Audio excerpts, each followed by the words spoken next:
M2000 Pro Sounds, palit ng voice coil dito sa platinum na microphone natin, gamit itong Shure na wireless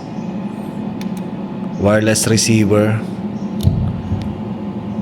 Hello, mic sound check, testing. Wow, mic testing. Hello sound, hello sound check. Hello mic testing. Hello sound check.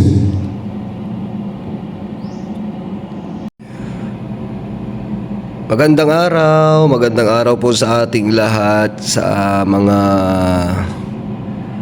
ka-sound system natin dyan. Nandito ulit ako sa church, at ang video pong ito ay nagpapalit po ako ng voice coil.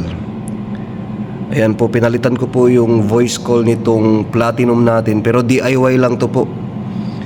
DIY na pagpapalit po, dahil hindi po ako electronics. Pero share ko lang po sa inyo kasi itong voice coil ng aming platinum na microphone ay medyo pangit na po siyang pakinggan. Basag na po siya, kaya bumili po ako ng voice coil na ito po, Loda. Itong M2000 Pro Sound na voice coil. Ito po siya ngayon. Nabuksan ko na po siya. Sa Shopee po, nasa 200 to 250 ang range. Ito po yung kanyang actual. Ayan po siya ngayon, no? Maganda po yung kanyang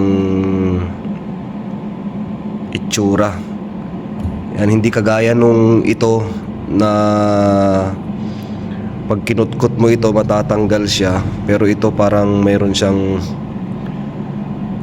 dati barot na, meron siyang matibay na gamit dyan. So DIY ko po siya, connect lang po ako dyan. Di na po ko gumamit ng soldering iron dyan. Pinulipot ko na lang, then nag-testing ako dito sa wireless. So far okay naman siya. Try natin, pakinggan po ninyo. I-on natin.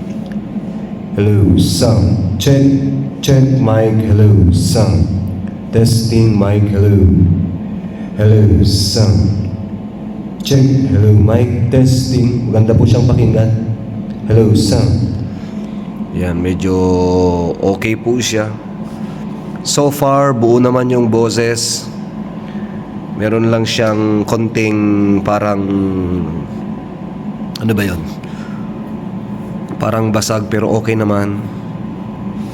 Baka sa mixing lang natin yan.